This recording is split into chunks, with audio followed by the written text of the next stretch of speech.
할렐루야. 우리 주님을 사랑하시면 아멘 하시겠습니다. 완전하신 십자가의 보혈을 하나님 앞에 찬양드리 성가대, 그 보혈이 오늘 우리가 거룩하게 되고 온전하게 되며 구원받은 줄로 믿습니다. 지난 5월 동안 지켜주신 하나님, 이제 6월달을 출발하면서 우리 모든 성도님들 가정과 사업과 직장마다 영혼이 잘 되고 범사가 형통하며 강건하며 넘쳐나시기를 주님의 이름으로 축원합니다. 잠깐 한번 기도하겠습니다. 전능하신 하나님 감사합니다. 주님의 사랑과 은혜에 감사하여 찬양하고 경배하고 예배합니다. 신령과 진정과 정성을 다하여 하나님 앞에 섭니다. 하나님 면전 앞에 서 있습니다. 하나님의 음성에 귀를 기울입니다. 하나님 말씀하여 주시옵소서. 그 말씀을 가슴에 품고 아멘으로 고백할 때에 그 말씀이 살아있어서 관절과 골수를 찔러 쪼개며 하나님 회개할 것은 회개하고 변화될 것은 변화되고 깨우쳐질 것은 깨우쳐지고 치료 역사가 나타날 것은 빈고침의 역사가 나타나며 하나님께서 내게 주시는 그 말씀을 통한 위로와 소망과 비전과 꿈이 가득 채워지는 이 시간이 되게 하여 주시옵소서. 예수님 이름으로 간절히 축복하고 기도드리옵나이다. 아멘. 우리 배분 한번 축복하시죠. 6월달 한 달도 예수님 안에서 당신에게 좋은 일이 납니다. 기적이 일어납니다. 하나님은 당신을 사랑하십니다. 할렐루야. 제가 멘트를 좀 길게 했는데 그걸 다 따라서 잘하셨습니다. 정말 6월달 한 달도 멋지고 아름답고 행복한 축복의 달 되어지시기를 우리 모든 성도님과 우리 고등부 학생들 특별히 참석했는데 우리 고등부 학생들에게도 6월달이 축복의 달이 되기를 주님의 이름으로 축복합니다. 한번 따라 하실까요? 누가 내 인생의 주인인가? 이런 제목으로 말씀의 은혜를 나누기를 원합니다. 아마 여러분 오래전에 참 많이 들었던 예화 중에 하나일 수가 있는데요. 한 수도원의 한 신부가 수도원에서 내려오는 중이었습니다. 수도원을 한 운영하시는 운전기사가 운전을 하고 신부는 뒷자리에 앉아서 내려오는데 꽤 험한 길이라고 생각했는데 최근에 수도원에 들어온 지 얼마 안 되는 젊은 수녀 하나가 그 길을 걸어 내려오고 있는 것이었습니다. 그래서 어떻게 할까 하다가 그 길을 혼자 내려간다는 것은 혼자 볼 수가 없었거든요. 그래서 수녀를 정하여서 그 차에 태워주기로 했었습니다. 그래서 신부 오른편에 그 수녀가 앉게 됐는데 또 한참을 내려가다가 보니까 상당히 용감하게 생기고 튼튼하게 생긴 수녀 하나가 또 걸어 내려가고 있는 것이었습니다. 아니 누구는 태워주고 누구는 안 태워주냐, 그럴 수는 없었죠. 그래서 그 수녀도 태워서 왼쪽에 앉게 됐습니다. 그런데 두 수녀가 타고 나서부터 갑자기 신부님이 기도를 하기 시작합니다. 차가 오른쪽으로 쏠릴 때 또 왼쪽으로 쏠릴 때 이 기도 내용이 조금씩 달라지기 시작합니다. 차가 막 산길이니까 움직이기 시작하죠. 그래서 용감하고 튼튼하게 생긴 수녀 쪽으로 차가 기울이게 되면 신부님께서 이렇게 기도합니다. 주여 나를 시험에 들게 하지 마시옵소서. 시험에 들게 하지 말아달라. 정말 신부님다운 기도였었습니다. 안 오시는 분들은 저 뻔한 예화를 왜 또 하느냐 뭐 그런 표정이라 반응이 없는 것인데 또 오른쪽으로 옮겨져서 좀 젊은 수녀 쪽으로 이 차가 또 기울게 되니까 뭐라고 기도합니까? 주여 뜻대로 하시옵소서. 그렇게 기도를 하더라는 것입니다. 물론 아주 오래된 이야기고 또 잘 아시는 예화이지만 어쩌면 이것은 신앙생활 가운데에 어떤 본능적인 것과 신앙의 고백이 부딪혀질 때 나타나는 양면성 있는 것으로 보여지기도 합니다. 아무리 수도원에서 오래 수도를 한 신부라고 할지라도 어떤 인간의 본연적인 마음속에 느껴지는 본능과 또는 신앙적인 모습과 부딪혀질 때에 어쩔 수 없이 이중적인 모습이 나오게 되는 것을 막 의도적으로 조크로 만든 것처럼 보입니다. 참 얼마나 간절한 기도입니까? 주여 시험에 들게 하지 마시옵소서. 또 주여 뜻대로 하시옵소서. 자, 그런데 이 내용을 이런 쪽으로 생각해 보시면 어떨까요? 사실은 주님이라고 찾고 기도를 하고 있는데 그 기도의 결정의 주체는 누가 주인이 되어 있습니까? 내가 좋으면 주여 뜻대로 하시옵소서. 내가 별로 마음에 들지 않고 싫으면 힘들면 주여 나를 시험에 들게 하지 마시고 이곳에서 피해나가게 하시옵소서. 사실은 굉장히 중요한 문제를 이 기도, 이 족구 속에서 발견하게 됩니다. 우리의 신앙생활 속에서 가장 큰 문제는 뭘까요? 내가 좋으면 할렐루야입니다. 그런데 내가 별로 마음에 들지 아니하고 기분 나쁘고 뭔가 좀 서운하고 섭섭하고 내 마음대로 안 되면 시험에 들었다고 합니다. 왜 나한테 이런 일이 벌어지느냐라고 하나님을 원망하기도 하고 또 갈등과 상처를 품기도 합니다. 우리의 신앙생활 속에 매일 매순간 비일비재하게 벌어지는 것은 과연 내가 원하는 대로 하는 것이 축복인가? 아니면 하나님께서 원하시는 것이 내 마음에 들지 않더라도 그 말씀에 순종하는 것이 축복인가? 이 두 가지를 가지고 늘 고민하며 갈등하고 선택한 결과에 따라서 열매를 맺고 살아가는 것을 볼 수가 있다는 것입니다. 우린 첫 번째로 육신이 낙해서 그 말씀에 순종하지 못했던 사람들, 그 결과에 대해서 어떤 열매를 맺고 살았는지를 한번 살펴보기를 원합니다. 성경 속에서 육신이 연약하여 하나님 말씀의 주체이신 하나님 말씀을 떠나 살았던 가장 대표적인 사람은 어쩔 수 없이 역시 아담과 하와인 것을 볼 수가 됩니다. 창세기 3장 15절로 17절에 보면 2장 15절 17절에 보면 하나님께서 아담과 하와에게 이렇게 말씀하는데 너무 잘 하시는 말씀이지만 이렇게 말씀하시는 의도가 뭔지 한번 생각해 보시겠습니까? 야훼 하나님이 아담이죠. 그 사람을 이끌어 에덴 동산에 두었습니다. 자, 주체가 누가 주체이십니까?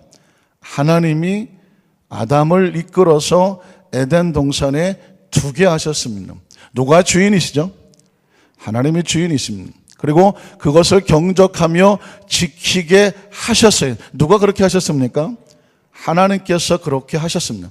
자, 하나님과 아담의 관계는 하나님이 주인이 되시는 것이고 아담에겐 이것을 맡기는 청지기가 되는 것입니다. 자, 그 다음 어떻게 될까요? 야훼 하나님이 그 사람에게 뭐 하십니까? 명령하셨습니다. 주인이 청지기에게 명령하고 부탁하고 권면하고 맡기고 고난을 임하는 것입니다. 자, 하나님과 아담과의 관계를 지금 계속해서 확인하고 있습니다. 이러시되 동산 각종 나무 열매는 내가 임의로 먹을 수 있는 권한을 주고 위임을 하는 것입니다. 임의로 먹되 선악을 알게 한 나무 열매는 먹지 말라.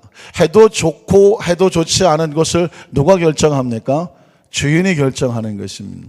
권한을 맡긴 사람이 결정하는 것입니다. 내가 먹는 날엔 반드시 그 결과가 죽으리라 이렇게 말씀했습니다. 이 말씀 속에는 선악과의 문제도 아니고 먹고 마시는 문제도 아닙니다. 하나님과 아담과 하와의 관계에 있어서 누가 주인이고 누가 청지기인가, 누가 명령하시고 누가 이것을 따라야 해야 되는가 관계를 말씀하고 있는 것입니다. 잘 아시는 것처럼 그런데 창세기 3장 1절로 5절에 보면 이 관계를 무너뜨리는 유혹이 다가오죠. 사탄의 시험은 바로 이런 것입니다. 에덴 동산뿐만 아니라 저와 여러분이 매일 매 순간 만나는 내 마음속의 유혹은 말씀과 계명이 결정한 대로 명령한 대로 원하신 대로 따라갈 것인가, 아니면 내 육신의 정욕과 안목의 정욕과 이성의 자랑, 내 감정과 기분이 좋은 대로 선택할 것인가. 이게 부딪혀지는 상황을 유혹인 상황이 현실이라고 말하는 거죠. 에덴 동산은 바로 그런 전쟁이 벌어졌습니다.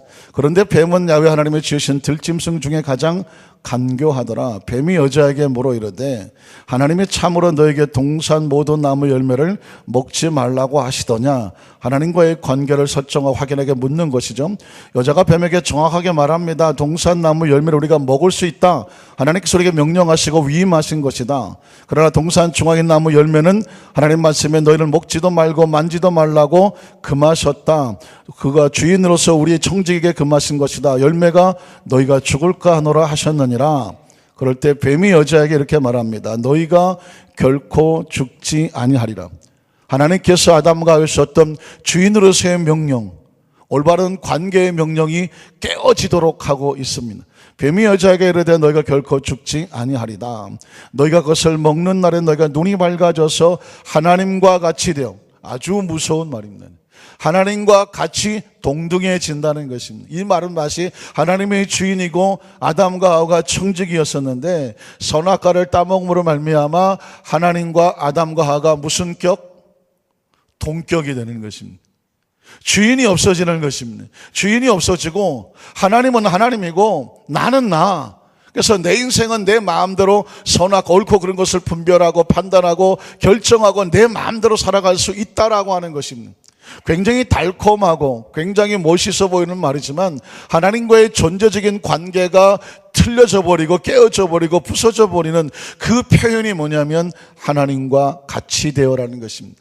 하나님과 같이 되어 선악을 알 줄 하나님이 아시겠기 때문에 먹지 말라고 한 거라는 것이었습니다. 여기서 인간은 굉장한 유혹을 느낍니다. 저와 여러분도 마찬가지 아닙니까? 인생의 삶을 살면서 내 마음대로 하고 싶지 않습니까? 내 생각대로 하고 싶지 않습니까? 내 기분대로 하고 싶지 않습니까? 내가 원하는 대로 하고 싶지 않습니까? 내가 주체가 돼서 모든 것을 다 이끌어가고 싶지 않으십니까? 인간의 근본적으로 마음속에 있는 욕망 중에 하나는 뭐냐면 내 욕구를 채우고 싶다, 내가 하고 싶은 대로 하고 싶다라는 것이 가장 무서운 욕구입니다. 하와는 여기서 이런 욕구에 대한 유혹에 직면하게 되죠.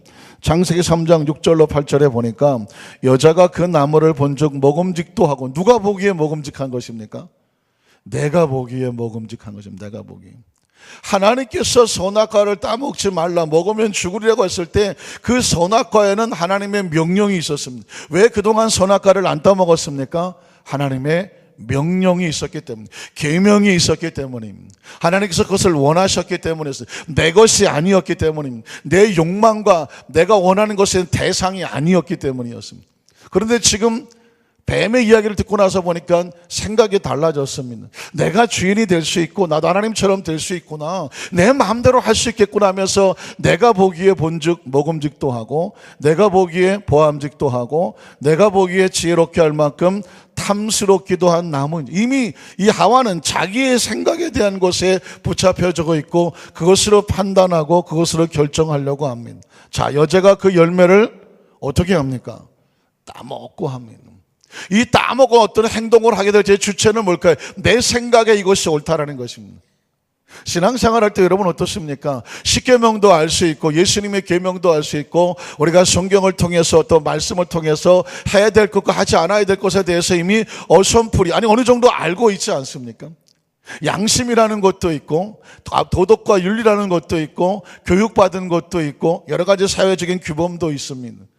하지 말아야 될 것과 해야 될 것을 우리는 알고 있습니다. 그럼에도 불구하고 어떤 행동을 하게 될 때는 자신이 가지고 있는 것을 기준 삼아서 결정하게 되는데, 여자가 그동안은 하나님의 말씀이 기준이었어요. 하나님께서 주인이셨어요. 그런데 지금 이 여자는 열매를 따먹습니다. 누가 주인입니까? 하와는 자기 생각에 자기가 주인이었습니다. 그 열매를 따먹고 자기와 함께 있는 남편에게도 거침없이 줍니다. 자기가 손댈 수 없는 것인데 자기가 주인 되니까 자기 마음대로 주게 됩니다. 그리고 아담은 그냥 그것을 얻어 먹습니다. 결과 어떻게 됩니까? 이에 그들의 눈이 밝아져서 자기들이 벗은 줄을 알고 무화과 나무 잎을 엮어 치마로 삼았더라. 그들이 그날 바람이 불 때에 동산에 거니시는 야훼 하나님의 소리를 듣고 아담과 그의 아내가 야훼 하나님의 낯을 피하여. 자, 아까 하나님과 같이 된다는 말만큼 무서운 단어가 뭐냐면 하나님의 낯을 피하여 동산 나무 사이에 숨게 되었다는 것입니다. 하나님과의 관계가 단절돼 버리고 말았습니다. 관계가 단절돼 버린 이제 주인이 없어지게 됐죠. 창세기 3장 22절로 24절에 보면 주인이 없는 삶은 이렇게 돼 버리고 맙니다. 야훼 하나님이 이르시되 보라, 이 사람이 선악을 아는 일에 우리 중 하나같이 되었으니 그가 그의 손을 들어 생명나무 열매도 떼먹고 영생할까 하노라 하시고, 야훼 하나님의 에덴 동산에서 그를 내보내요. 하나님과 함께 그 같은 공간 안에 있을 수 없었죠. 내보내어 그의 근원이 된 땅을 갈게 하시니라. 24절에 보니까 이같이 하나님은 그 사람을 그냥 내보낸 것이 아니죠. 쫓아내셨다. 에덴 동산 동쪽에 그 그룹들과 두루도는 불칼을 두어 생명나무 길을 지키게 하시니라. 여러분 혹시 그런 거 생각해 보셨습니까? 하나님과 단절된 삶이 얼마나 무서운 삶인가. 하나님과의 단절.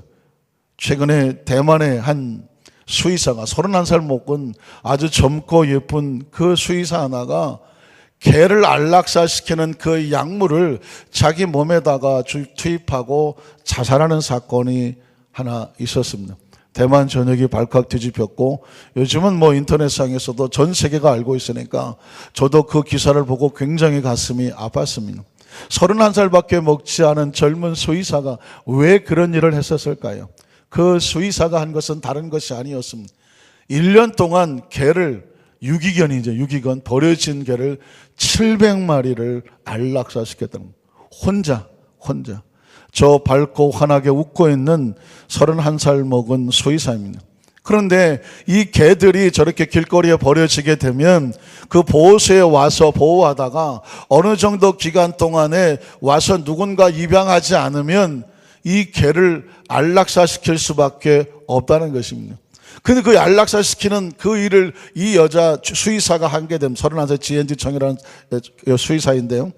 처음에 할 때는 정말 안타까운 마음으로 눈물을 흘리면서 안락사시키면서 네가 이 땅에서 주인을 잃고 고생하는 게 너무 안타까우니까 더 좋은 데로 보내주는 거야. 이런 마음으로 위로하면서 그렇게 주사를 놨다고 하는 것입니다. 그런데 그렇게 700마리를 주사를 넣어서 한 해 동안 그러다가 보니까 도무지 양심이 가책이 되고 그가 남긴 말을 보면 사람의 목숨이나 개의 목숨이나 다 똑같고 귀중하기는 마찬가지인데 아마도 나도 언젠가는 너희들의 목숨을 끊다가 너희들의 목숨을 끊는 그 주사약으로 내 목숨도 끊게 될지도 몰라. 그런데 그가 말한 대로 그 약물을 투입하고 그만 젊은 나이에 생을 마감을 했습니다. 그 수의사가 남겼던 그 유언 중에 하나는 뭐냐면 그래서 하는 이야기가 새로운 강아지를 사는 것도 중요하겠지만 저렇게 버려진 유기견이라고 말을 합니다. 주인 없이 버려진 개들을 좀 많이 입양해달라. 왜 그런가? 입양하지 않으면 오늘 지금 이 순간에도 안락사 시킬 수밖에 없다. 그런 얘기를 하고 있습니다. 혹시 여러분 개에 대해서 관심이 많으신 분들은 이런 이야기도 좀 생각해 볼 필요가 있다고 생각이 됩니다. 그러나 우리가 지금은 성경적으로 생각하고 싶은 것은 뭐냐면 이처럼 주인을 잃어버린 개의 신세도 죽을 수밖에 없는 그런 상황의 법적인 상황이라고 한다면 여러분 사람이 하나님을 잃어버리고 유기된 삶을 살면 얼마나 처참하고 얼마나 불쌍한 삶이 되겠습니까? 하나님이 없는 삶은 사실상 우주의 고아와 같습니다. 성경에 보면 하나님을 잃어버리고 유리한 인생의 대표적인 인물로 가인이라고 하는 사람이 나오게 됩니다. 이 사람은 어쩌다가 하나님을 잃어버리고 유리하게 되고 유기가 되어버렸을까요? 창세기 4장 1절로 5절에 보면 잘 아시는 내용이에요. 이 가인과 아벨이 하나님 앞에 예배드리는 장면인데 그 속에 담겨져 있는 오늘 이 시간 가슴에 새겨야 될 메시지 하나를 발견하고자 하는 것입니다. 아담이 그의 아내 하와와 동침하매 하와가 임신하여 가인을 낳고 이르되 내가 야훼로 말미암아 등남하였다 하니라. 그가 또 가인의 아우 아벨을 낳았는데 아벨은 양을 치는 자였고 가인은 농사하는 자였더라. 세월이 지난 후에 가인은 땅의 소산으로 제물을 삼아 야훼께 드렸고 아벨은 자기도 양의 첫 새끼와 그 기름으로 드렸더니 야훼께서 아벨과 그의 제물은 받으셨으나 또다시 가슴 아픈 장면이 나오죠. 가인과 그의 제물은 받지 아니하신지라. 가인이 몹시 분하여 안색이 변했더라고 말씀하고 있습니다. 자, 그러면 이런 상황이 됐습니다. 여러분, 이 가인과 아벨의 제사의 가장 중요한 핵심 포인트는 뭐냐면 도대체 누구를 위해서 예배를 드리느냐, 누구를 위해서 제사를 드리냐라고 하는 가장 중요한 명제를 우리가 잊어버리지 말아야 됩니다. 가인과 아벨은 지금 누구에게 예배와 제사를 드리고 있습니까? 하나님에게. 하나님을 기쁘시게 하려고, 하나님께 영광을 돌리려고 제사와 예배를 드리고 있습니다. 저와 여러분에게도 묻고 싶습니다. 우리 하나님 앞에 예배에 참석했습니다. 누구를 위해서 예배를 드립니까?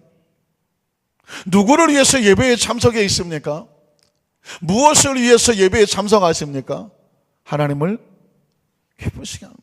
하나님을 영화롭게 하시는 겁니다. 하나님께 영광을 돌리는 것입니다. 하나님 앞에 경배하는 것입니다. 이 예배의 주체는 하나님이십니다. 찬양은 누구 들으라고 하는 것입니까? 찬양은 누구 들으라고 하시는 것입니까? 확실합니까? 잘했다 못했다 평가할 수 있는 것입니까? 그 마음에 진심을 담아 찬양했으면 하나님이 받으시면 최상의 찬양이고, 마음 없이 생각 없이 그냥 소리만 냈다고 하면 그건 찬양으로서 의미와 가치가 없을 수 있는 거죠. 이런 의미에서의 중요한 주체는 하나님만이 주체입니다. 우리가 하나님께 기도는 누구 앞에 드리는 것입니까? 누구 들으라고 하는 것입니까? 하나님 앞에 드리는 것입니다. 그런데 많은 사람들이 착각을 합니다. 예배에 참석해 있으면서 구약시대는 제사를 드리면서 주체가 내가 돼버리는 거예요. 내가 좋아야 되고요, 내가 기뻐해야 되고, 내가 흡족해야 되고, 내가 만족해야 되는 거예요. 내가 흡족하지 않냐고, 내가 만족하지 않으면 그 예배는 자기한테 별로 의미가 없는 거예요. 그 찬양은 자신에게 의미가 없는 거예요. 어느 순간에서부터 선악과를 따먹은 이후에 도대체 예배의 주체, 기도의 주체, 봉사의 주체, 모든 주체가 뒤바뀌어지는 혼란 속에 있는 모습이 바로 가인의 모습에서 발견합니다.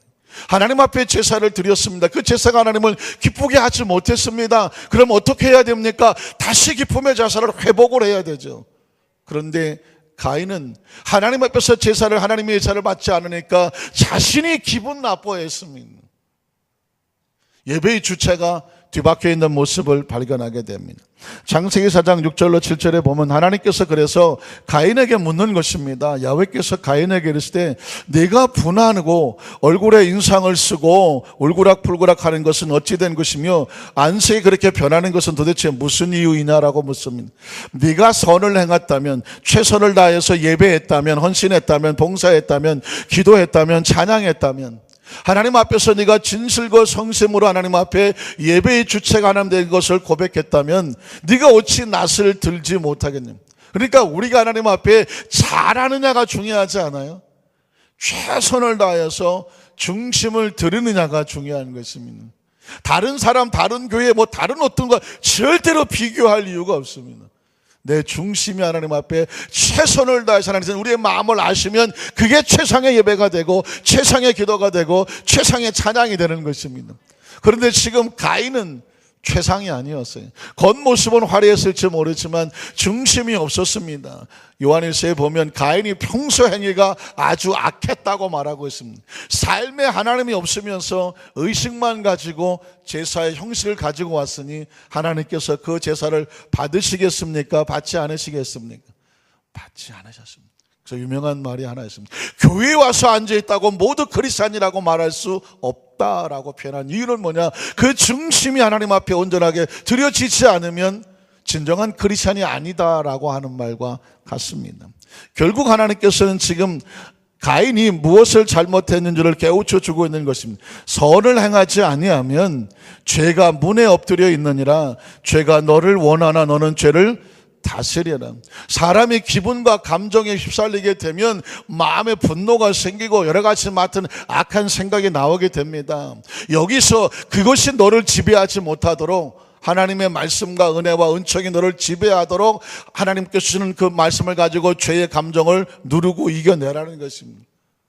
그러니까 인생의 삶을 살아갈 때 하나님이 나의 주인 되게 하시고 다른 감정과 분노와 그 어떤 인간적인 생각이 나를 다스리지 못하도록 죄를 이겨내야 된다라고 말씀하고 있는 것입니다. 그런데 가인은 어떻게 합니까? 안타깝게도 그렇게 하지를 못합니다. 8절에 보니까 가인이 그의 아우 아벨에게 말하고 그들이 둘이 있을 때 가인이 그의 아우 아벨을 쳐서 죽입니다. 이유가 뭘까요? 이유가 뭘까요? 사실은 지금 가인은 하나님 앞에 보복과 복수를 하고 있습니다. 하나님께서 내 제사는 받지 아니하고 아벨의 제사는 받았다. 그래? 하나님 그러시면 그렇도록 하나님께서 마음에 들어하시고 하나님께서 그렇게 그 받으시는 아벨을 내가 쳐서 죽이면 하나님 어떻게 하실 건데요? 무서운 거죠. 아벨을 쳐서 죽이게 됩니다. 그리고 그 결과는 어떻게 됩니까? 11절로 14절에 보니까 땅이 그 입을 벌려 네 손에서부터 네 아우의 피를 받았은즉 내가 땅에서 저주를 받으리니 내가 밭을 갈아도 밭이 다시는 그 효력을 내게 주지 아니할 것이요 너는 땅에서 피하여 뭐하는 자가 되리라? 유리하는 자가 되리라. 유리하는 자가 뭐냐면 또 돌아다닌다는 것입니다. 제가 아까 유기견에 대해서 말씀을 드렸죠. 버려져서 또 돌아다니는 것입니다. 그러나 이 가인은 버려진 것이 아니라 스스로 하나님을 떠나서 또 돌아다니는 신세가 되어버렸으니 유리하는 자가 된 거예요. 인생의 삶을 살아가면서 주인 대신 하나님 없이, 하나님과의 올바른 관계 없이 내 마음대로 세상 기분과 감정대로 사람을 쳐서 죽이고 하고 싶은 대로 하고 다녀서 행복해지는 것이 아닙니다. 떠돌아다니는 자가 되는 것입니다. 인생의 삶의 가장 무서운 것은 뭐냐면 하나님과의 관계를 잊어버리고 떠돌아다니는 삶이 돼버리면 그 사람이 어느 곳에 어디가 있다고 할지라도 그 사람의 삶은 지옥입니다. 지옥은 죽어서 가는 곳이 아닙니다.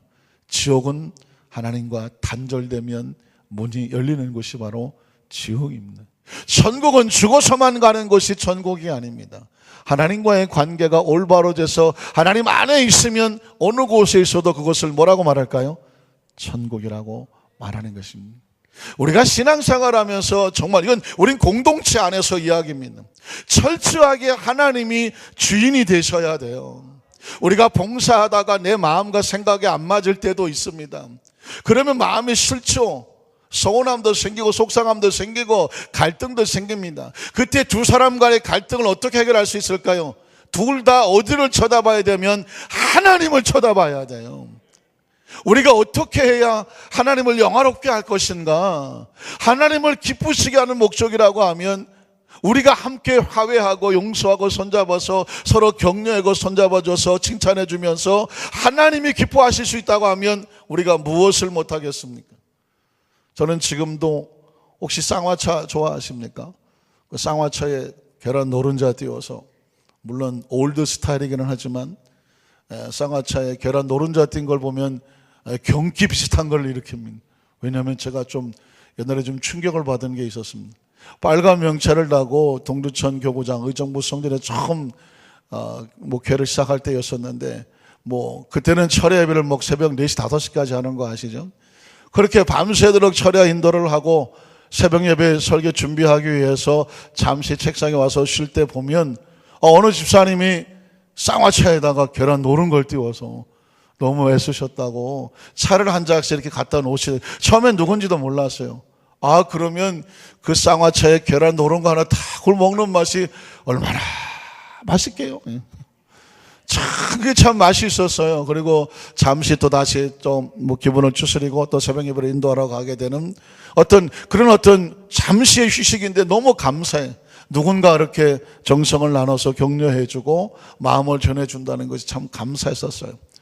그런데 몇 개월쯤 지났는데 한 집사님이 오셔갖고 펑펑 울면서 전사님 앞으로는 쌍화차 못 갖다 드릴 것 같아요. 그래서 왜요? 그랬더니 또 다른 어떤 성도님께서 너만 봉사하냐? 너만 그 교회 종에게 칭찬받으려고 그러냐? 너만 돈 있나? 이러면서 하여튼 간에 그 쌍화차에 계란노 하나 갖다 놓은 그걸 그렇게 눈꼴 시려 하셨다는 겁니다. 그래갖고 얼마나 그냥 그 사람을 갖다가 그냥 뭐라고 말을 해놨는지 도무지 어떻게 할 수가 없더라는 것입니다. 그래서 죄송하지만 제가 안 그러면 그분하고 관계가 불편해질 것 같아서 다음 주부터는 쌍화차가 안 놓여 있더라도 그냥 그런 줄 좀 아시라고. 예, 알았습니다. 그런데 그 다음 주 철회 때부터 쌍화차에 계란 노른자 같은 게 없으니까 얼마나 허전하든지. 아니 제가 그때 깨달아진 게 하나 있습니다. 교회 안에 공동체 안에서도 누군가 열심히 일을 해보려고 애를 쓰는 사람이 있는가 하면, 그래서 어찌됐든지 주의 종들이 됐든 아니 성가대가 됐든 남녀 성계가 됐든 시레빈 성계가 됐든 전도부가 됐든 아니면 주의 종들이 됐든 어떻게 하든지 서로 봉사하고 헌신하고 사역하면서 누군가 서로 격려해주고 위로해주고 궁극적으로 누구 잘 되자고 하는 것입니까? 다 같이 힘을 내서 하나님께 영광 돌리자고 하는 거잖아요. 그럼에도 불구하고 역시 못마땅하게 생각하는 사람들도 간혹 있을 수가 있구나. 그래서 우리끼리 싸워서 우리끼리 속상하고, 그래서 우리끼리 봉사를 안 하고, 우리끼리 서운해서 하던 거 안 하고, 기도 안 하고, 예배 안 드리고, 전도 안 하고, 하나님께 나가서 하던 거 주춤거리고, 서로 머뭇거리고, 그러느라고 에너지 다 소비해버리고, 그래서 하나님 영적으로 집중이 돼버리지 아니하면 누가 손해일까요? 하나님 나라의 손해죠. 누가 가장 꽃이다 할까요? 그건 마귀가 뒤에서 꽃이라고 하는 것입니다. 여러분, 굉장히 중요합니다. 하나님께서 가인과 아벨이 하나님께 예배 드리는 사람들이었잖아요. 제사하는 사람들이었잖아요. 하나님께 영광 돌리는 게 목적이지, 두 사람이 누구 건 받고 누구 건 안 받고 해서 자존심 싸움하는 것도 아니고, 너 잘났다 나 잘났다고 해서 서로 갈등하라고 예배가 있는 게 아니거든요. 예배의 주체는 철저하게 누가 주체이십니까? 하나님이 주체되게 하신다면, 우리가 신앙생활에 혹시라도 조금 서운해지거나 혹시 조금 불편해지거나 갈등이 생겼을 때 여러분 귀 닫고 눈 감고 뭐 해야 되냐면, 하나님만 보이게 하여 주시옵소서. 하나님의 음성만 들려지게 하여 주시옵소서. 신앙생활 하다 보면 믿지 않는 사람들의 갈등과 상처가 생길 수도 있어요. 그럴 때마다 절망하고 좌절하고 낙심하면 안 됩니다. 더 가까이 하나님 앞에 나가서 예배를 지키고, 사명을 지키고, 여러분 기도를 지키고, 찬양을 지키고, 봉사를 지키면서, 아하, 나를 이렇게 무너뜨리고 쓰러뜨리고 절망하게 하는 것은 바로 이건 하나님께서 원하시는 것이 아니구나. 누가 하는 거예요? 마귀가 우리를 가로막는 것입니다. 반대로 성경에 보면 하나님의 말씀과 명령에 끝까지 순종해서 하나님께서 주시는 축복을 받았던 사람들의 모습을 발견하게 됩니다. 다른 것이 아니죠. 하나님이 내 삶의 주인이 있습니다. 이거 하나 붙잡고 주일의 말씀에 순종했던 사람들이 그 순종이 오히려 자기를 축복되게 했다는 것입니다. 성경에서 가장 순종의 인물을 한 사람 선택하면 노아라고 하는 사람을 선택할 수가 있겠는데요. 여러분, 창세기 6장 13절로 17절에 보면 하나님께서 노아에게 방주를 지으라고 명령을 하십니다. 그 홍수의 심판을 대비해서 방주를 지어라. 잘 아시는 내용이지만 한번 들어볼까요? 하나님이 노아에게 이르시되 모든 혈육 있는 자의 포악함이 땅에 가득하므로 그 끝날이 내 앞에 이르렀으니 내가 그들을 땅과 함께 멸하리라. 너는 고페로 나무로 너를 위하여 방주를, 중요한 얘기죠, 너를 위하여 방주를 만들렴. 하나님을 위해서 방주를 만드는 것이 아닙니다. 누구를 위해서? 너 자신을 위해서 방주를 만들되 그 안에 칸들을 막고 역청을 그 안팎에 칠하라. 내가 만들 방주는 이러하니 그 길이는 300규빗, 너비는 50규빗, 높이는 30규빗이라. 거기에 창을 내되 위에서부터 한 규빗이 내고 그문은 옆으로 내고 상중하 3층으로 할지니라. 내가 홍수를 땅에 일으켜서 무릇 생명의 기운이 있는 모든 육체를 천하에서 멸절하리니 땅에 있는 것들이 다 죽을 것이다. 여러분, 하나님께서 노아에게 방주를 만들라고 말했는데 방주의 사이즈가 실제로 얼마나 되는지 혹시 상상할 수 있겠습니까? 자료 사진을 한 장 했는데, 자, 길이가 150m 정도 됩니다. 그러니까 축구장 길이가 50에서 100m 되는데 축구장 길이 하나 반 개 정도가 되고요. 높이는 13m 정도가 된다고 합니다. 지금 미국 켄터키 주에서 노아의 방주 테마파크를 만들고 있는데 실물 크기를 지금 재현하고 있는 것입니다. 여러분 보십시오. 노아 한 사람에게 이만한 방주를 지으라고 말씀을 했습니다. 이게 쉬운 일입니까? 어려운 일입니까? 결코 쉬운 일이 아닙니다. 그것도 바닷가에 짓는 게 아니라 산 꼭대기에다가 짓는 것입니다. 그 어마어마한 나무들을 잘라다가 그것을 이동해서 그 산 꼭대기에다가 저 정도 크기의 방주를 짓는다는 것은 보통 어려운 일이 아닙니다. 보통 힘든 일이 아닙니다. 그리고 물질이 들어가도 여러분 한두 푼 들어가는 것이 아닙니다. 하나님께서 방주를 짓도록 돈을 주신 것도 아니었습니다.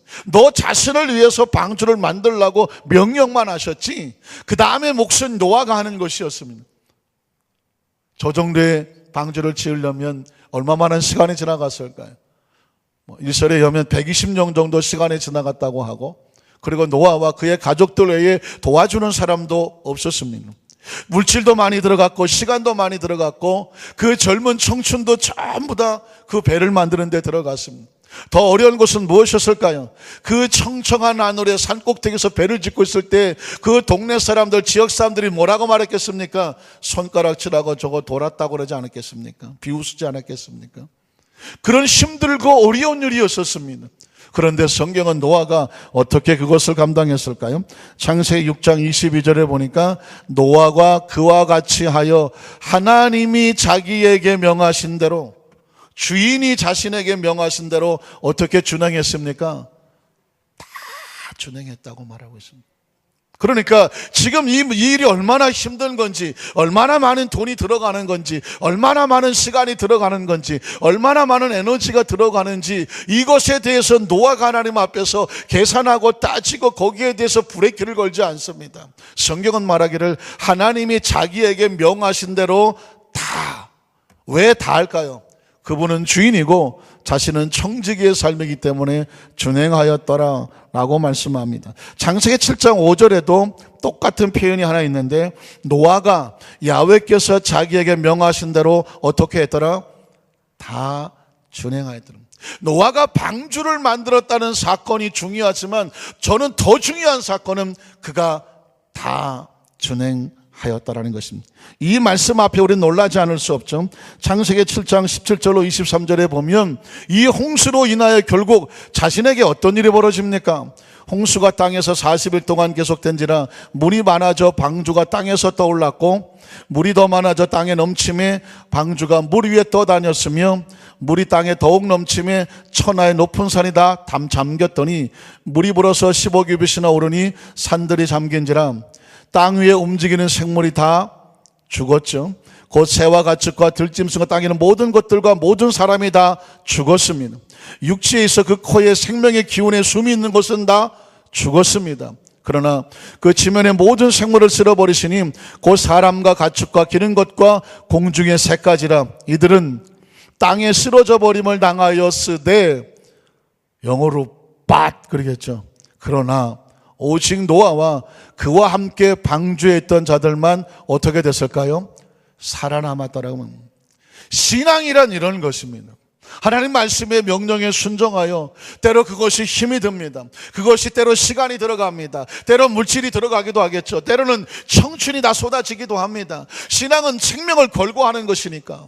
그런데 여러분, 그게 힘들고 손해보고 그것이 내 삶 속에서 무의미한 사건이 아니었습니다. 그 지켜진 신앙이 결국 하나님의 때에 누구를 살아남게 합니까? 자신을 살아남게 하는 축복의 통로가 된다는 사실을 기억하시기를 주님의 이름으로 축원합니다. 노아는 하나님의 말씀에 순종하러 끝난 것이 아닙니다. 말씀에 순종하여 방주를 지었는데 누구를 위해서 방주를 지었나요? 자신을 위해서 지은 것입니다. 여러분이 지금 예배하십니까? 여러분 봉사하십니까? 여러분 하나님의 거룩한 나라를 위해서 알게 모르게 거룩한 나라에서 헌신하며 충성하며 나름대로의 사역을 감당하십니까? 누구를 위해서 그렇게 하십니까? 겉모습은 주인 되신 하나님 앞에서 말씀대로 순종하며 살아갔지만 궁극적으로는 결국 누구를 위한 것일까요? 우리 자신을 살아남게 하는 구원을 위한 것이라는 사실을 기억하시기를 주님의 이름으로 축원합니다. 여러분이 방주를 지으셔도 좋고 짓지 않으셔도 좋습니다. 그러나 기억하세요. 노아의 방주는 노아와 그 가족들을 살아남게 했습니다. 창세기 9장 1절에도 보니까 하나님이 노아와 그 아들들에게 복을 주시며 그들에게 이르시되 생육하고 번성하며 땅에 충만하라. 아담과 하와 이후에 홍수의 심판을 받았던 죄의 모습이 땅에서 쓰러짐을 당하고 노아로부터 새롭게 출발하는 가족이 임하게 되는데, 그것은 말씀에 순종하고 방주를 지었기 때문입니다. 우리 신앙생활하면서 인생을 살면서 혹시 이런 생각해 보십니까?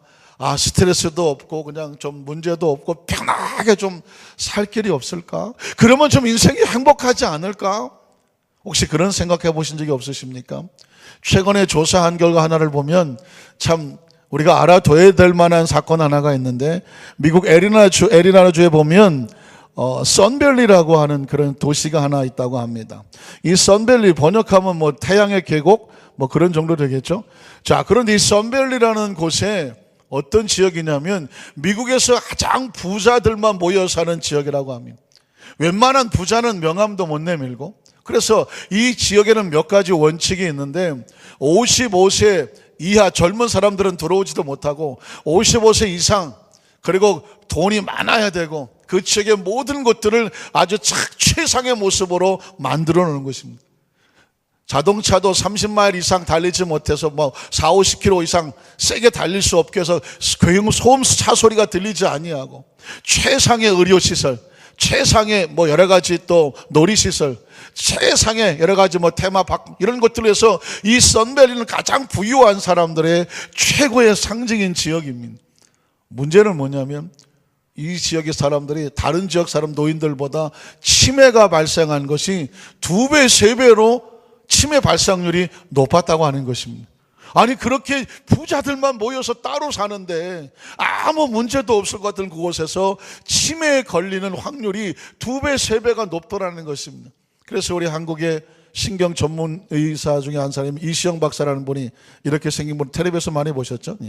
이분이 그 선밸리라는 지역에 들어가서 조사를 해봤어요.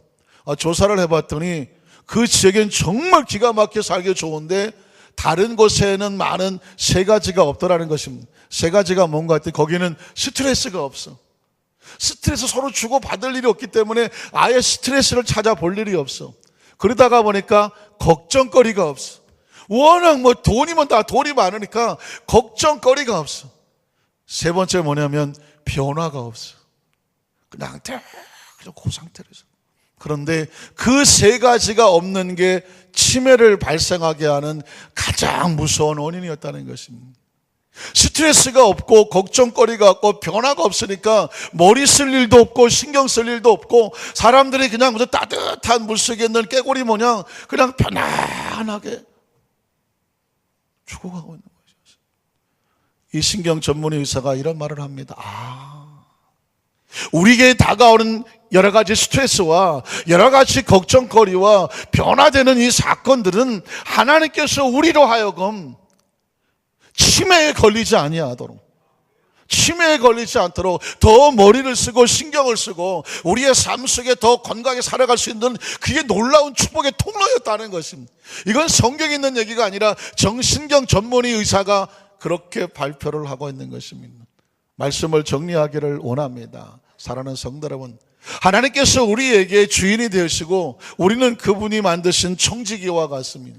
그래서 그 주인이 청지기에게 여러 가지 계명도 주고 말씀도 주고 명령을 줍니다. 그 말씀을 붙잡을 때 그게 우리에게 스트레스가 되기도 하고 내 마음대로 안 되니까 그것이 우리의 걱정거리도 됩니다. 왜냐하면 당장 눈앞에 보이지 않으니까. 그것이 엄청난 변화가 다가와서 우리가 불안하게 만들기도 합니다. 그러나 기억하십시오. 하나님 안에서 그분이 주인 되셔 주시는 것은 그것이 스트레스가 되든 그것이 걱정거리가 되든 변화가 되어서 오히려 그 모든 것을 통해서 하나님께서는 합력하여 손을 만들어 주시는 축복의 통로가 되고 있다는 사실을 기억하시기를 주님의 이름으로 축원합니다. 오늘 성경 본문 창세기 22장 17절에 보면 이렇게 말합니다. 내가 내게 큰 복을 주고 내 씨가 크게 번성하여 하늘의 별과 같고 바닷가의 모래와 같게 하리니 내 씨가 그 대적의 성문을 차지하게 될 것이다. 18절에 보니까 또 내 씨로 말미암아 천하 만민이 복을 받게 될 것이다. 이유는 뭐냐? 이는 내가 나의 말을 뭐 했기 때문이에요? 준행했기 때문이라고 말합니다. 아브라함에게 아들 이삭을 달라고 했다는 것은 엄청난 스트레스입니다. 어마어마한 걱정거리입니다. 상상할 수 없는 충격이었습니다. 하나님은 지금 아브라함에게 네 아들 이삭의 주인이 누구인가를 묻고 있습니다. 아브라함 너의 인생의 주인이 누구인가를 묻고 있습니다. 하나님께서 아브라함이 그 이삭을 하나님께 드렸을 때 아브라함의 신앙 고백을 들으신 것입니다. 오늘 이 시대 속에 저와 여러분에게 무슨 아들 달라고 말하지 않습니다. 아니면 또 모르죠. 어떤 분에게 아들을 달라고 할지도 모릅니다. 어떤 분에게 여러분의 시간을 달라고 말할지도 모릅니다. 여러분의 에너지를 달란트를 달라고 말할지도 모릅니다. 그 모든 이유는 뭐냐? 인생의 주인이 누구인가를 하나님 앞에 고백하라고 하는 것입니다. 하나님 앞에 이 신앙의 고백이 되어지면 그 나머지 부분은 주인 되신 하나님이 하시는 것입니다. 우리 항상 이렇게 우리 모든 성도들 삶의 장 가운데 이 가장 근본적인 원칙적인 신앙의 고백 앞에 하나님이 철저하게 나의 주인이 됐습니다. 나는 그분이 기르시는 양이요 청지기입니다. 주인의 명령에 순종하며 살아가는 것이 나의 축복인 것을 믿습니다. 이 고백이 주 하나님 앞에 들려짐으로 말미암아 그 이후에 예비됐던 축복의 주인공 여러분 모두가 되시기를 주님의 이름으로 축원합니다.